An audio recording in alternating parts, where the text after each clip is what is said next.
Savant, welcome to Times Network.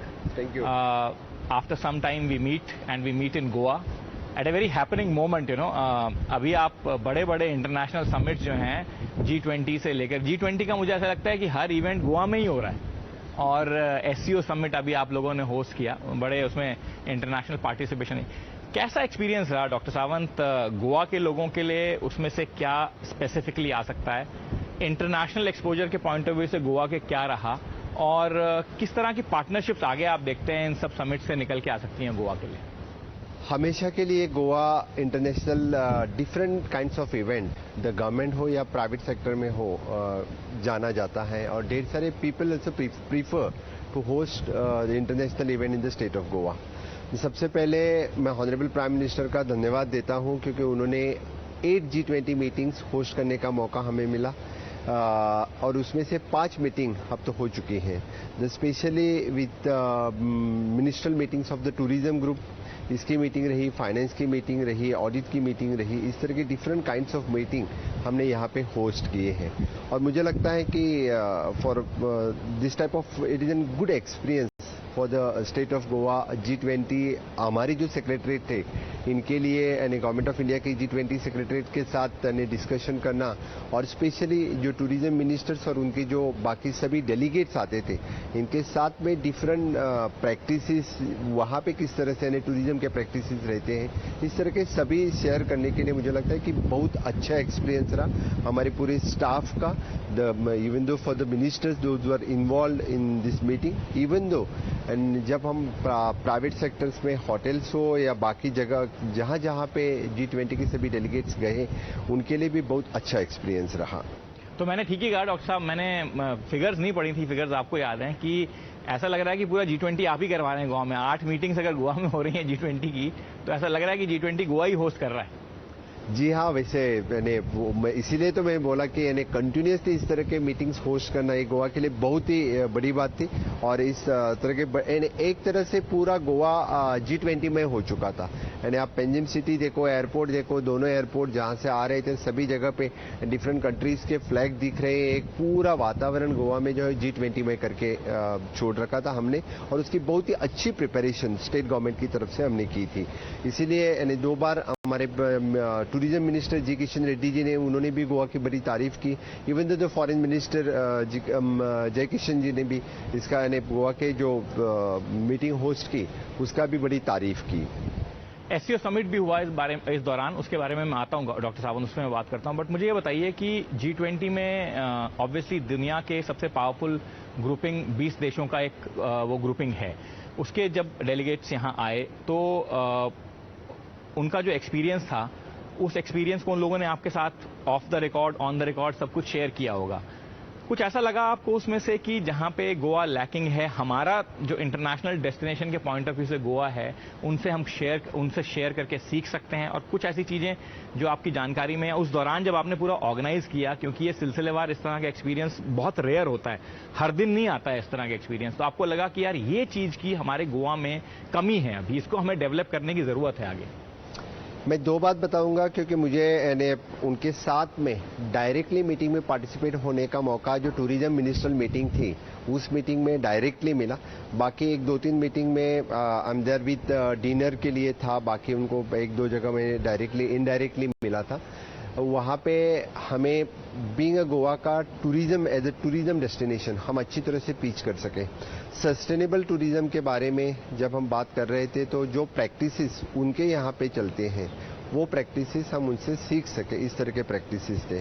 लेकिन गोवा के the best practices in the waste management, बल्कि we are converting the waste into the energy, this type of all the project of the waste management वो हम अच्छी तरह से pitch कर सके। So many the delegates they have visited our the waste management plants also and even the different जो हमने tourism infrastructure यहाँ पे डेवलप किया है वो भी besides the sun, sand and sea, so many hinterland tourism हो या the Aguada jail museum which we have converted, वो ढेर सारे लोगों ने विजिट किया और वो उन्होंने देखा। मुझे लगता है इस तरह से बोथ वे, क्योंकि उनसे हम कुछ अच्छे प्रैक्टिसेस सीख सके और हमारे जो बेस्ट प्रैक्टिसेस है दैट वी कैन अच्छे उनको दिखा सके। डॉक्टर साहब, सेकंड पार्ट है इस क्वेश्चन का एक कि कुछ ऐसा लगा आपको इस पूरे ऑर्गेनाइजेशन के दौरान जो आपने ऑर्गेनाइज किया या अभी आप कर रहे हैं, actually you are in the middle of all this organisation, कि अपने पास इस तरह के एक इंफ्रास्ट्रक्चर की कमी है, किसी एम्फी थिएटर की कमी है या किसी ऐसे ऑडिटोरियम की कमी है जो कि हमें अभी फ्यूचर में डेवलप करने की जरूरत है, या और कोई फिजिकल इंफ्रास्ट्रक्चर है? फिजिकल इंफ्रास्ट्रक्चर पे ऑफ कोर्स गोवा में हाल फिलहाल में जब से आप चीफ मिनिस्टर बने हैं बहुत काम हुआ है। तमाम तरह के हाईवेज, तमाम तरह के फ्लाईओवर्स, तमाम तरह की सड़कें, उनके रीडेवलपमेंट का काम हुआ है। ऑब्वियसली गवर्नमेंट ऑफ इंडिया की मदद से हुआ है, बट वो सारा काफी काम हुआ है। हाउएवर फिर भी आपको ऐसा कुछ लगा कि यार अभी अगर ऐसा हमारे पास और अवेलेबल होता तो हम शायद गोवा को बेटर शोकेस कर पाते? आपकी बात सही है। एट प्रेजेंट हमने सभी मीटिंग्स एक्चुअली 5 स्टार होटल्स जो प्राइवेटली यहाँ पे हैं वहाँ पे हम ऑर्गेनाइज कर सके थे। एक तरफ से जितना सारा इंफ्रास्ट्रक्चर हमें डेवलप करना चाहिए था, चाहे वो road connectivity, rail connectivity, even the water connectivity, air connectivity, यानी मोपा मनोहर इंटरनेशनल एयरपोर्ट से लेके from north to south road connectivity, इसमें मांडवी 3rd ब्रिज हो या जुआरी 2nd ब्रिज हो, ये हम कंप्लीट कर सके। इस टाइप का all infrastructure that we have completed, only there is requirement जो है it is an convention centre. और 2 कन्वेंशन, एक तो हम फुल फ्लेज कन्वेंशन सेंटर बनाने जा रहे हैं, तो which with the 7 star facilities that is present, and at present there is one small convention centre also tourism की तरफ से with the help of government of India हम बना रहे हैं। वो मुझे लगता है कि नेक्स्ट 6 महीने के अंदर कंप्लीट हो जाएगा। इसी तरह से हमारा ओन इंफ्रास्ट्रक्चर इस तरह के इवेंट ऑर्गेनाइज करने के लिए भी हम कर सकेंगे, this so that we can showcase in future this type of infrastructure हम बना रहे हैं। ओन इंफ्रास्ट्रक्चर से आपका मतलब कि गोवन गवर्नमेंट का इंफ्रास्ट्रक्चर? या गवर्नमेंट का infrastructure with the PPP mode पे, यानी with the public private partnerships हम अच्छा इंफ्रास्ट्रक्चर रेडी करें। एट प्रेजेंट जितना सारा G20 के लिए हम यूज कर रहे थे, we are along with the 5 star hotels and बाकी के साथ में हम इवेंट ऑर्गेनाइज कर रहे थे। इसके साथ साथ आपने डॉक्टर सावंत बीच में एक बड़ा और एक इवेंट हो गया, सारी इंटरनेशनल अटेंशन ऐसा लगता था गोवा पे ही आ गई है वो, क्योंकि उसमें पाकिस्तानी डेलीगेशन भी था। उसके बारे में मैं आपसे अलग से बात करूंगा, बट SCO समिट भी किया। SCO समिट की ऑर्गेनाइजेशन कैसी रही और SCO समिट से क्या लर्निंग रही आपकी? Again it's a different kind of grouping that came to Goa and you know it was in Goa for some time. SCO summit की यहाँ पे हमारे फॉरेन मिनिस्टर जयकिशन जी ने वो होस्ट की थी, वो लीड की थी, और उन्हें ढेर सारे डेलीगेशन डेलिब्रेशंस इसमें हो रहे थे। इस बीच में मुझे लगता है कि उन्हीं के बीच में, मैं उस पर बात नहीं करना चाहता हूँ, लेकिन डेफिनेटली हमारे फॉरेन मिनिस्टर के उसके ऊपर उन्होंने बाद में बात भी की। लेकिन एक बात सही है, उसका भी ऑर्गेनाइजेशंस यहाँ पे हमने अच्छी तरह से किया था। जयशंकर जी ने उसके लिए भी हमें कॉन्ग्रेचुलेट किया कि बहुत अच्छा आयोजन हम SCO समिट का भी कर सके, किया था। डॉक्टर सावंत, ये जो सारे ऑर्गेनाइजेशन में चल रहे हैं, इसमें from the point of view of the state in terms of infrastructure building एक चीज है, इन टर्म्स ऑफ फाइनेंसेस और फाइनेंशियल कैपेबिलिटी एक चीज है। How much do you think it benefits Goa as an international tourism destination? Nationally तो obviously Goa is number 1 tourist destination in this country. अब आपका जो कंपटीशन है वो ऑब्वियसली इंटरनेशनल डेस्टिनेशन से ही बचा है, ताकि आपके पास उस तरह का हाई एंड टूरिस्ट आ सके जिसके बेसिस पे आप अपना इकोलॉजिकली सस्टेनेबल टूरिज्म कर सकें। तो आपको लगता है कि इस पूरे प्रोसेस में हाई एंड टूरिज्म को अट्रैक्ट करने में और गोवा को एलिवेट करने में as a international tourist destination on the international map कितनी मदद मिलती है या आने वाले टाइम में मिल पाएगी? सबसे पहले मैं बताऊंगा कि G20 की सभी मीटिंग्स होस्ट करके हमने we have gone up to that level कि हम डायरेक्टली भी अपनी रीच G20 कंट्रीज में गई, और डेफिनेटली कि इंटरनेशनल टूरिज्म अट्रैक्ट करने के लिए हम ने इस तरह का अच्छी तरह का आयोजन हमने किया था, तो हम इंटरनेशनली गोवा को पिच कर सके। That is one. The second, इसी G20 मीटिंग में हमने हमारा कल्चर, कुजिन हम शोकेस कर सके। तो डेफिनेटली द कल्चरल आइटम्स जो हम कल्चरल प्रोग्राम्स जो हम शोकेस कर रहे थे, तो फिर in future we can promote our spiritual tourism, cultural tourism, hinterland tourism. हम जो G20 के डेलीगेट्स आए थे गोवा के सब जगह वो घूमे, उन्होंने गोवा देखा, तो definitely we can pitch for the cultural tourism, spiritual tourism, तो मुझे लगता है कि इस इवेंट के बाद यानी गोवा हाई एंड टूरिज्म को अच्छी तरह से अट्रैक्ट कर सकता है। All the facilities available which is for the high end tourism. कुछ फॉलो अप में करने की सोच रहे हैं आप G20 कंट्रीज में? मान लीजिए गोवा को अगर आप ऑब्वियसली अब उनके कंट्रीज में एक कॉन्शियसनेस है, उनके बड़े लोग, उनके मिनिस्टर्स, उनके डेलीगेट्स यहाँ आए और टाइम स्पेंड किया, तो अगर आप उनके साथ कोई किसी तरह की पार्टनरशिप्स करने की या अपने डेलीगेशंस को वहाँ भेजने की तो for pitching for international kind of tourism?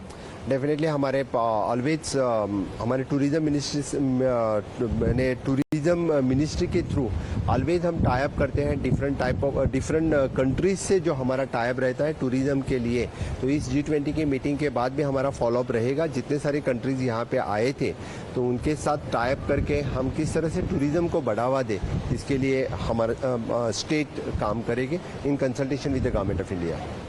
Okay doctor Sawant, अब since you are the chief minister, I cannot let you go without asking some political questions, you know. That is my compulsion as a journalist. बड़ी जोर की हवा चली आपके पड़ोस में अभी, बड़ी जोर से हवा चली और बड़ा जोर का परिवर्तन आया वहाँ पे कर्नाटक में। कैसे देखते हैं डॉक्टर सावंत उसको आप? हवा इस समय भी जोर से चल रही है वैसे यहाँ। ये बात है कि कर्नाटक में परिवर्तन हुआ तो कुछ लोगों को लगा कि अभी हम देश में परिवर्तन करेंगे, लेकिन मैं बताता हूँ कि देश में परिवर्तन होने वाला नहीं है। Honourable prime minister Narendra Modi ji जिस तरह से 9 साल से काम कर रहे हैं और माननीय मोदी जी का 9 साल का कार्यक्रम पूरे देश भर में हमारी भारतीय जनता पार्टी जिस तरह से सेवा, सुशासन और गरीब कल्याण का कार्यक्रम पूरे लोगों के लिए हम कर रहे हैं और लोगों के पास लेके जा रहे हैं। लोगों से बहुत ही बड़ा प्रतिसाद जम्मू कश्मीर से लेकर कन्याकुमारी तक मिल रहा है। तो मुझे लगता है कि जो इंफ्रास्ट्रक्चर ऑनरेबल प्राइम मिनिस्टर के इस कार्यकाल में कंप्लीट, पूरे देश की बात कर रहा हूँ, not only in the state, और जिस तरह से new parliament honourable prime minister ने बना है, आगे की सोच यानी आज़ादी के अमृत काल में विकसित भारत 2047 की सोच ऑनरेबल प्राइम मिनिस्टर ने देश के सामने रखे हैं। तो ऑटोमेटिकली नए भारत के लिए यूथ अट्रैक्ट हो रहे हैं और जिस तरह से पूरे आज़ादी के अमृत काल में यानी बोलते कि कल्चर का प्रिजर्वेशन करते वक्त ऑनरेबल प्राइम मिनिस्टर ने सेंगोल जो न्यू पार्लियामेंट में लगाया, तो as old persons, the senior citizens also honourable prime minister के लिए रिस्पेक्ट करते हैं। तो सबका साथ सबका विकास जो बात हम कर रहे हैं, तो सभी लोग honourable prime minister Narendra Modi ji के साथ हैं और डेफिनेटली फिर एक बार मोदी सरकार 2024 में आने वाले हैं। एक आधे दूसरे स्टेट में परिवर्तन आया तो इसका मतलब ये तो नहीं कि देश में परिवर्तन आने वाला है। अच्छा, एक बात डॉक्टर सावंत आज बड़ी पर्टिनेंट है। पहली बार आज प्रधानमंत्री जी ने यूसीसी के बारे में बात की। मध्य प्रदेश में एक स्पीच दी उन्होंने और उन्होंने कहा कि यूनिफॉर्म सिविल कोड के नाम पे हिंदुस्तान के मुसलमानों को ठगा जा रहा है। हिंदुस्तान के मुसलमानों से राजनीतिक पार्टियां एक राजनीतिक अप्रोच से यूसीसी की बात करती हैं। मैं यूसीसी राजनीतिक अप्रोच से देखता नहीं हूँ। आपसे मैं ये सवाल इसलिए पूछ रहा हूँ डॉक्टर सावंत, गोवा में ऑलरेडी यूसीसी है, आपको क्या लगता है as the chief minister of state जिसमें ऑलरेडी यूसीसी इंप्लीमेंटेड है, जिसमें यूसीसी के हिसाब से सारा कामकाज होता है, यूसीसी का जो बीजेपी का प्लेज है वो कितना प्रैक्टिकल है? प्राइम मिनिस्टर कह रहे हैं कि उसको राजनीति से जोड़ के देखना नहीं चाहिए। पहली बार आज खुद बोले हैं, काफी जोर से बरसे हैं और विपक्ष को काफी लताड़ा है उन्होंने, कहते हुए कि ये इस पर राजनीति नहीं करनी चाहिए। आपको कैसे लगता है? You are the only state where in this country UCC is operational already. मैं बड़े गर्व से कहता हूँ कि ऑनरेबल प्राइम मिनिस्टर ने जो कहा यानी उसके लिए तो मैं उनका अभिनंदन करता हूँ। और the uniform civil code follow करने वाली गोवा ये पहला राज्य है और पूरे देश में यूनिफॉर्म सिविल कोड फॉलो करना चाहिए, जहाँ पे सभी जात धर्म के आधार पर यानी डिवाइड नहीं होना चाहिए। यानी सभी के लिए यानी चाहे बर्थ रजिस्ट्रेशन हो, चाहे वो मैरिज रजिस्ट्रेशन हो, चाहे वो यानी बाकी प्रॉपर्टी राइट्स हो, जो गोवा में फॉलो होते आ रहा है, सबके लिए एक ही कानून यूनिफॉर्म सिविल कोड होना जरूरी है। और आज जो बात यानी 3 तलाक के ऊपर आई, तभी उन्होंने कहा कि ये राजनीति जो कर रहे हैं बाकी दल कि सिर्फ यानी कुछ जात के आधार पर, धर्म के आधार पर यानी इस देश जो बांटना चाहते हैं, उनके लिए मुझे लगता है कि ऑनरेबल प्राइम मिनिस्टर ने सही जवाब दिया है कि यूनिफॉर्म सिविल कोड फॉलो करना जरूरी है। समझो आगे जाना है, नव भारत निर्माण के लिए यूनिफॉर्म सिविल कोड की जरूरत है। डॉक्टर सावंत, आपके स्टेट में मुस्लिम पॉपुलेशन भी है क्रिश्चियन पॉपुलेशन भी, सिग्निफिकेंट क्रिश्चियन पॉपुलेशन है। I think if I am not wrong Goa में पूरे देश की सबसे हाईएस्ट डेंसिटी क्रिश्चियन पॉपुलेशन की, if I am not wrong. तो ऐसे में आपको मुख्यमंत्री रहते हुए अब लंबा समय हो गया, आप एक्सपीरियंस चीफ मिनिस्टर्स में आते हैं, आपका क्या एक्सपीरियंस रहा है यूसीसी को इम्प्लीमेंटेशन करने में? क्या किसी तरह की दिक्कतें आपको आती हैं माइनॉरिटी कम्युनिटी के साथ? बिल्कुल नहीं आती है, कभी इस तरह की दिक्कत नहीं आई है। और यूनिफॉर्म सिविल कोड तो पहले से फॉलो करते आ रहे हैं, तो स्टेट में किसी माइनॉरिटी कम्युनिटी को भी कभी प्रॉब्लम नहीं हुआ है। पहले से अच्छी तरह से सभी लोग फॉलो कर रहे हैं। इसलिए मुझे लगता है कि जिस तरह से गोवा में समझो फॉलो हो सकता है, तो बाकी स्टेट में यूसीसी फॉलो करने के लिए कोई दिक्कत नहीं रहेगी। तो आपके एडमिनिस्ट्रेटिव एक्सपीरियंस में यूसीसी कोई चैलेंज नहीं है, पॉलिटिकल टूल जरूर हो सकता है? जी हाँ, बिल्कुल, it is not a challenge. बाकी लोगों के लिए राजनीति चलाने वाला दुकान उनका हो सकता है, लेकिन एडमिनिस्ट्रेशन में और बाकी यानी इसीलिए तो ऑनरेबल प्राइम मिनिस्टर हमेशा के लिए बोलते हैं कि सबका साथ सबका विकास। यही तो सब लोगों ने साथ दिया तो ही सबका विकास हो सकेगा। डॉक्टर सावंत, एक और बात मैं आपसे पूछना चाहता हूँ। हाल फिलहाल में आप काफी जोर शोर से एक चीज को लेके लगे हुए हैं कि पोर्चुगीज जो कल्चर है इस स्टेट में, या पोर्चुगीज जो रूल रहा है इस स्टेट में, उसको अब हमें पीछे छोड़ देना चाहिए, उसको मिटा देना चाहिए, उसके बारे में बात खत्म कर देनी चाहिए, क्योंकि वो पोर्चुगीज ने यहाँ पे मंदिर तोड़े और पोर्चुगीज ने यहाँ पे और तरह की एट्रोसिटीज की, एटसेट्रा एटसेट्रा। तो आपको क्या लगता है डॉक्टर सावंत कि अगर हम पोर्चुगीज रूल को यहाँ से हटाने या ऑबिलिटरेट करने की एक तरह से बात करें, तो गोवा रह पाएगा? हम लिबरेट होकर अभी 60 साल पूरे हो गए हैं और गोवा की संस्कृति तो हजारों साल पुरानी है। यहाँ कदम काल से लेके मराठा सभी यानी रूलर्स रहे हैं।